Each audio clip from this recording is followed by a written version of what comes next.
Welcome to the Cynical Marketers Podcast, where the greatest minds in marketing, we think, discuss marketing for an audience of several. And now, your hosts, Mike and Nada. Welcome again to another episode of the Cynical Marketers. We are at episode 23. This week, we're talking something we haven't talked about, I don't think, and this is Nada's area of expertise, but we're talking email and the changing landscape of email and how it's changing. I said changing landscape and how it's changing. Very nice. Good intro, Mike. Bonus points for you today. That is professional podcasting. That's how you do it. That is an SEO-packed statement. My gosh. You can see it's not scripted. So we're not scripted. No, here. we're not scripted. I think that should come across if anybody's listened to any of our episodes. So I know you were doing some looking, and we found this, and we have clients we do email for, and you've done this for years and have seen this. Many, huge accounts. So, you know, I know the hot take on LinkedIn is to declare something is dead now. So we're supposed to start this off and say, email marketing is dead. It's not, but it's struggling. Yes. So it's interesting to me when a couple of years ago, the hot topic was quiet quitting, right? Everybody was talking about quiet quitting their jobs. And so the newest trend amongst the newest buzzwords amongst us marketers is quiet quitting of emails and SMS. And I'm actually fascinated by this because I think the more folks lean into retention on email and SMS, the more consumers are becoming savvy of how they're being marketed to, and they don't like it. So they will just stay on your lists forever and ever and ever, but never engage. That seems to be the trend for email. So they will not open, they will not click, they just will not do anything with your email, but will not actively unsubscribe. So if this happens to you in your list a lot, your audience is quiet quitting on your email and SMS. Well, services like Gmail too, I think, you know, if you've ever tracked this yourself, if you've signed up for something, sometimes you get that message from Gmail that says, you haven't opened one of these emails in a while. Do you want to unsubscribe? And then people might click that. It doesn't actually unsubscribe you. It unsubscribes you from that being delivered into your inbox in Gmail. Correct. It just goes to spam. It'll go to spam or the promotions tab, maybe the stuff that consumers never check anyway, but it didn't actually unsubscribe you from the business's end. So as far as you're concerned, it wasn't an unsub. It's that is somebody who has now quietly quit your list and you don't know what's going on. You know, there's no feedback there. And I think that's happening a lot more just because, like, you know, there with all the automations out there, all the AI tools now, like, gosh. Don't get me started. So I think it's strange because there is, and I see this a lot especially on the email side, some on SMS side, where folks are like, oh my God, you can add so many flows and this is what you should do. And this is how you can automate this. And what's happening is the consumer knows that it's not you talking to them anymore, right? They get it. Like every abandoned cart email is starting to look the same. Every post-purchase flow is starting to look the same. There's these tricks and hacks or whatever you want to call them that everybody on TikTok is bragging about and on LinkedIn. And what's happening, and I think, Mike, you and I have talked about this, is the deterioration of the brand at the expense of volume, right? Like send more emails does not mean more sales and more engagement. You know, folks are talking about open rates across the board are dropping. Right. And they are. Part of that is, if you remember some years back, you know, an average open rate, like you were doing extremely well if your email got a 20% open rate, you know, and then Apple changed their privacy settings, Google changed their privacy settings, and your open rates now jump to like 50%, you know? And so you really genuinely don't know who's opening your email. Open rate to me has been a vanity metric for a very long time in that it's really just depending on the settings of the devices that you're emailing, you know? So open rate, the only time I am concerned with an open rate is if every one of my emails is trending 45 to 50%, and then all of a sudden it's like 27%. Well, then something's wrong. Then that's gone to spam. It got caught in a spam trap. Something's not right. But outside of that, I don't even look, I mean, genuinely, I don't look at open rates because I think it is definitely a vanity metric, right? And one that can be manipulated at that. I think you have a problem with open rate too. Some of the service providers out there, they will do an open so that the ISP or, Apple, whatever, can look at the email to determine is this spam or not. And then you get a false open. Yeah. So you get. And Klaviyo has an ability to filter those out. Yeah. And it's not very accurate. And I don't recommend people use it. I don't know why everybody's so obsessed with that criteria in Klaviyo, but no matter what, they're not. You always try to tell business owners too, the metrics are kind of squishy. There's none of these providers of anything, no SaaS tool or anything wants to, and they're also worried about privacy and protection, right? So you will not really be able to know absolutely everything. You won't. But this is what I'm a proponent. I track metrics for clients. I track every day. Every day I am looking. I have spreadsheets. I actually use spreadsheets. I do it old. And I know there's old school, Mike, your age is showing. I know. But the reason why I do that is because now, when I actually have to enter these numbers, I know them. I'm not just glancing at a dashboard. I know these numbers, more than anyone else probably in the business because I'm entering these things every day. But then I immediately see changes and you can see the trends and you can see when something's not right. Mm-hmm. And you look, where for a lot of businesses, they just look at the end of the month dashboard or they look at the bank account. And when I was on the agency side, right, we would meet with clients weekly or bi-weekly with some and we would show these metrics. And I've had so many clients who were so obsessed with open rates. Mm. And it's stop. It's a vanity metric. It doesn't mean anything. Look at your click through. Look at look at people who are clicking on your emails multiple times. Look at folks that are clicking, and be more concerned with the folks that are unsubscribing or reporting you as spam. Those are things that you need to be concerned with. Open rate, it's just such a vanity metric. And I think what's happening too is we've somehow reverted to more is better mentality in email. And so, I've had in the past worked with some really, really big names where and I'll call them out. I don't care. Kenneth Cole was one where we would send out daily emails. The client insisted, and I was on the agency side, the client insisted on daily emails to a full engaged list. So they were not segmented by male or female preferences. They were not segmented based on previous purchases. It was a batch and blast sort of situation to, a 3-month engaged list. But okay, at least we've got folks that are engaged that we're emailing to, because I've had battles with clients who are like, no, email to the whole list. And it's that's not how that works. But, it was one email a day. And here is what a consumer sees. This is what a lot of us in marketing, I think, lose track of, as we're sort of really deep in the trenches of our work every day. If you are sending the consumer one email a day and all of your creative looks similar, after a while, your consumer is not going to look at anything anymore. Because what they're seeing on their side is, I just got this email yesterday. Even if it's a completely different promo, you had a new product drop, you're promoting something new. If the design is similar enough, all they are seeing is that you've sent them the same email 5 different times in a week. Mm-hmm. And that's been, we've surveyed subscribers on several of the brands I worked on, and that was feedback that we would get regularly. So you have to be conscious. This is not to say that every email you send out has to be drastically different. Look at your sending cadence before you start embarking on designing 7 different emails for 1 week. Look at your actual sending cadence. People want to get information that is relevant to them, and they want to make sure that it is not automated. They hate automated messages.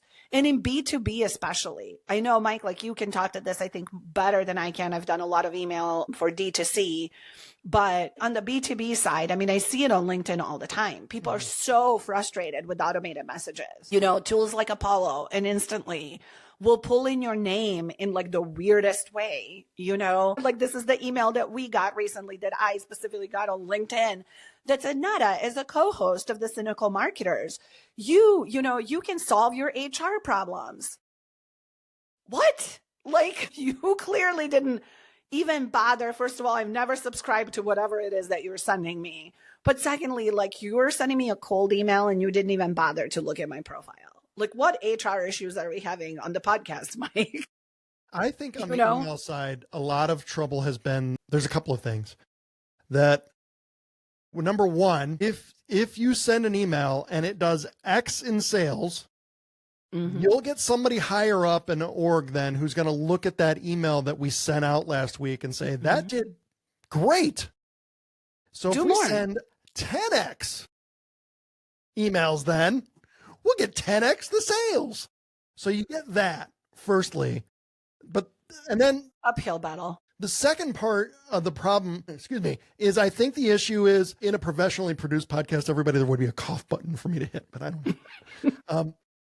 The second part of the problem is that marketers too, are on the email marketing side, you're held to a monthly goal, right? You've got to hit. Yes. So then we lose the tracking of actual consumer behavior. So Kenneth Cole, you mentioned, who was sending a daily email, that's not even looking at their consumer behavior, where you have marketers who like, hey, we're so into email, we open everything immediately when it comes in. And they're not even looking at their consumers saying, hey, your emails are not like at the top of their list. I'll get to it. Like, oh, I saw one come in. Everyone sees it come up on their phone. I'll check that later tonight when I'm home. But then you're already like hitting them with another one, and they haven't even opened the last one. Yeah. And we've lost this like actual tracking of consumer preferences and consumer behaviors. And most of the segmentation is on revenue side and purchasing and stuff, and not preference. And what do people really want? We don't have that. And it's just because it's a drive to squeeze every penny that you can from an email. Because that's a metric we're all tracked on too, right? Is revenue per email. And it's interesting too, Mike, like I worked for a company before working at Noggin. I worked for a company called Winston Brands and part of their catalog division. And that, in the catalog world, it was the more catalogs you send, right? So that to their CEO at the time translated, well, that must mean to the more emails you send, right?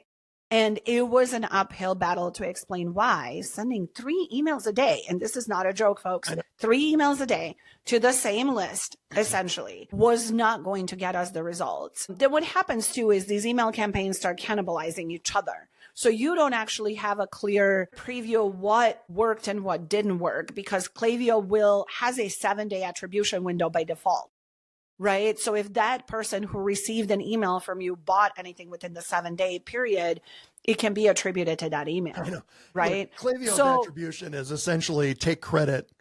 Take credit for all the things, right? Yeah. But that's every tool. Right. But that is every tool though. And I mean, hey folks, like you can change it. Klaviyo, yeah. You can change it, right? Like, so you could, if you wanted to change it, you can change it. But a lot of the platforms do that. Attentive is a 7-day default. Postscript, I believe, is 3. And I haven't been in Postscript in a minute, so I'm kind of going off memory here. But it does deter us from being able to actually see that consumer behavior and do what is right for the consumer.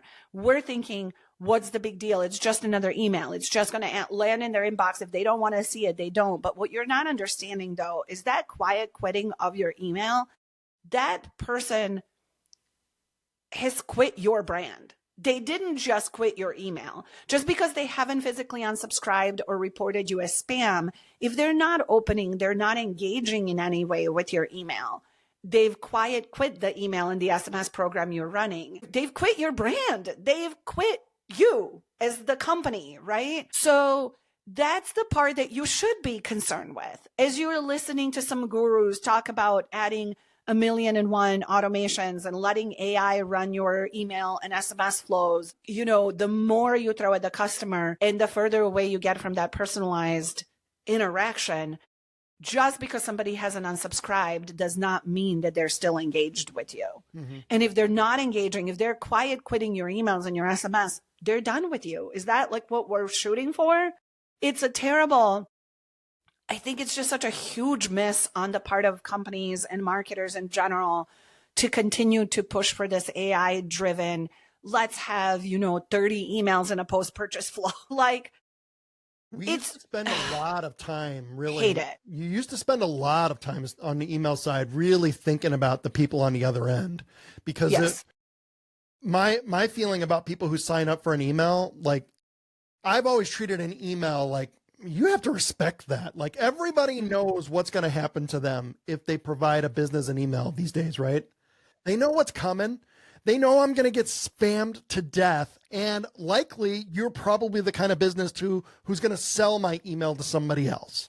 Mm-hmm. So people are hesitant, I feel like, to give up their emails. And when they do, I always feel like you got to respect that. Like they're saying, I am happy enough with your brand that I want to hear more. Yeah. And we used to care about that. And we used to think about those things, but nobody does anymore. Nobody thinks about the consumer really. They all talk about it. They talk about their avatars and what are we going to do? But it's not. They'll turn it over to AI, and it's really about pumping out more and increasing the size of their net, they think. Yeah. Right? So if we throw out more, if we throw out 1 million emails, we'll probably hit the sales number we need to get to.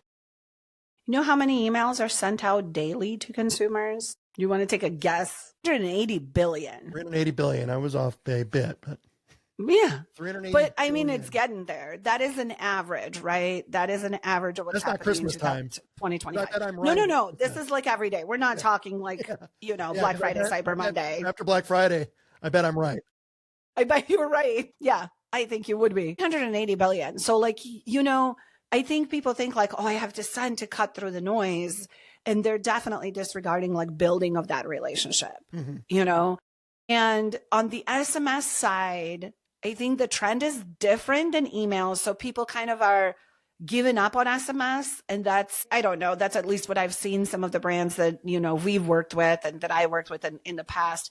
They don't really know what to do with SMS because there's a very huge opt-in rate for SMS, but then there's also a very huge opt-out rate. Right. And that's very common. People will sign up. They'll get a discount. They'll unsubscribe immediately because they don't want you texting them.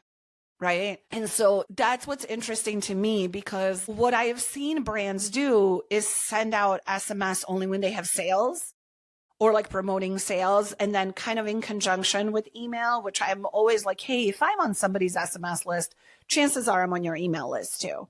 Right. Like, I don't really need to get the same promo twice, but that again, it's the automations, right? So we're not really segmenting lists. We're not really looking at the crossover between your email and SMS subscribers and different things like that. So we're just spamming folks with SMS messages and then implementing AI to do the responses. And that's been interesting to me. I'm not a fan. I always ask businesses, like, you have your email list. Like, why do you think people signed up for your email? What do you think they want to hear? What did they do this for? And like, especially on direct consumer brands, like, look, man, there's only 2 reasons somebody's signing up for your email. They want to know about new products and tell me about your discounts. That's it.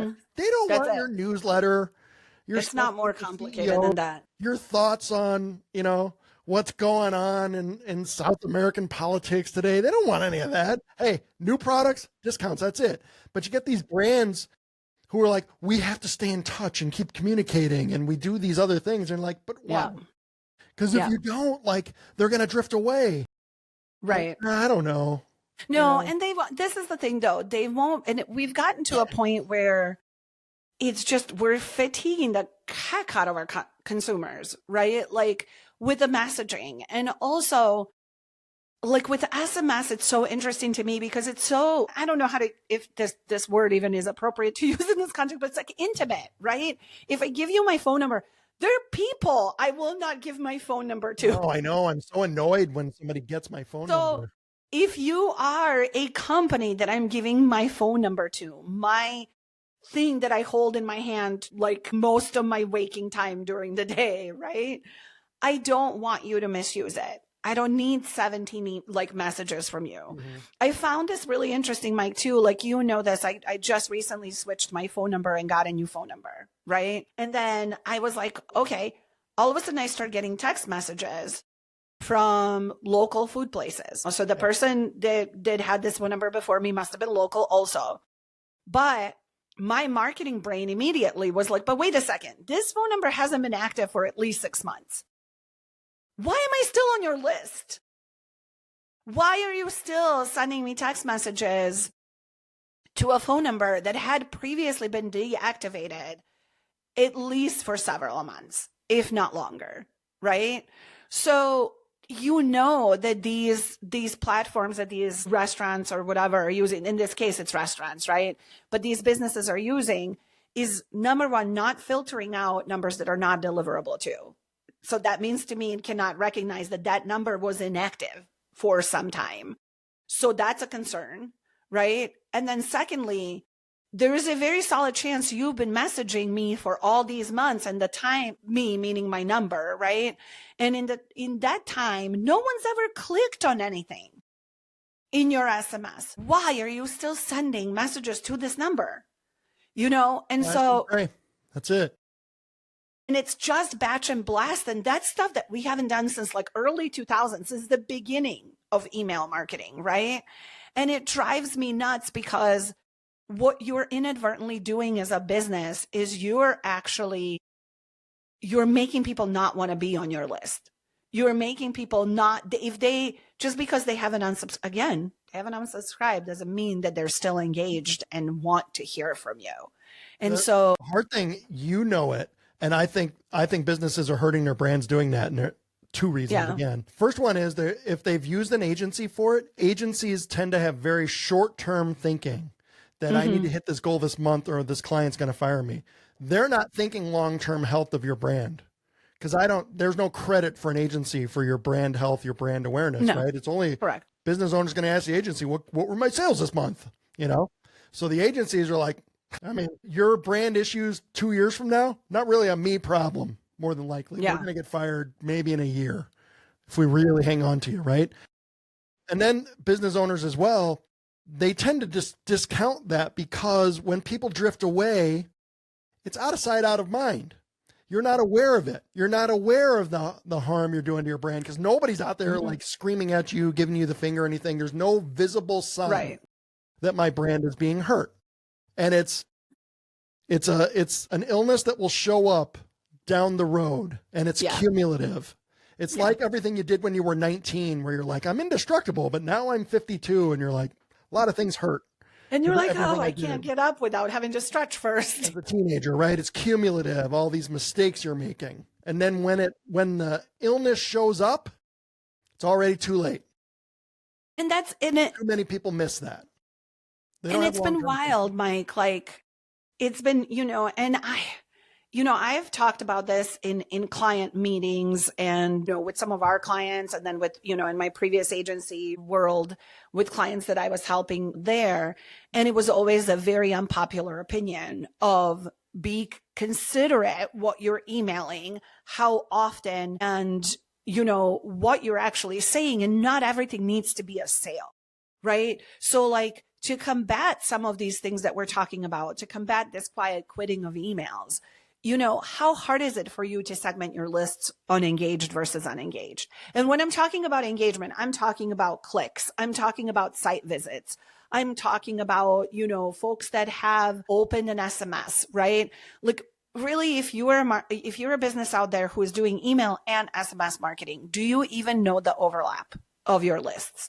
Can you track that overlap? If you can, and you're like, yes, I know exactly what that number is, then you are definitely in a minority, right? Because so many people have no idea what the overlap is there. Try to do my kind of 3 takeaways from to avoid the quiet quitting part really is your segmentation is key. Segment. You may think but if I'm only sending this email to a couple hundred people instead of 3,000 people I have on my complete list, right? Then I can get more sales with the 3,000 people. Not necessarily, right? You need to talk to the people that want to hear from you about things that they want to hear about, which is another thing that used to be a thing. And then we went away from it. And now I would encourage every one of our clients to go back to it, or any small business. Preference. Create a preference center. Every email platform has the ability to do that. Klaviyo, MailChimp, obviously Marketing Cloud for the bigger folks. let people set preferences on how often they want to hear from you, what type of stuff they want to hear from you about. Leverage the preference center to create dynamic content in your emails and your segments so that you are actually giving people the information they want to engage with, right? So they don't have to quit you. I don't want to get another kind of cool email with men's boots in it. It doesn't apply to me. I've never even bought men's boots on their website, right? But it's, so don't batch and blast. Do that. And then my other thing about it is for re-engagement and post-purchase, do more than "we miss you. Here's 25% off." Right. You forget about us? Yeah. Did you just do more? Talk about, send them the preference center. Talk about, loyalty. Remind them, use UGC content to remind, to let them know how other people are using the product that they've bought or whatever it is. Don't angle for the next sale in your retention, right? Like, so your post-purchase shouldn't have a coupon off after I just bought something. And I know that sounds like common sense, but I've seen it so often, just really, really, it seems simple and self-explanatory, but so many people miss it. And then, like you said, Mike, like down the road in a year, when you have a completely unengaged list, it's too late to fix it. Late. By the time there are no amount of discounts that are going to bail you out of that. Too late. So, all right, there we go.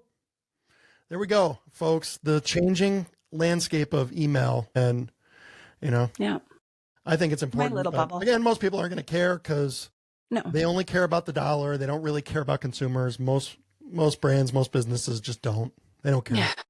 They'll talk about it and say what sets us apart is our customer service and stuff, but most don't. Yeah. If you dare sign up for my email, I'm going to make you pay for it. Is how I view most businesses treat their email list. Like, you're going to regret this. And if you don't open, in most cases as a consumer, I do. Yeah. It's not no joke. I'm going to sell your email also. I'm also going to do that to you. So, okay. My favorite. There we go.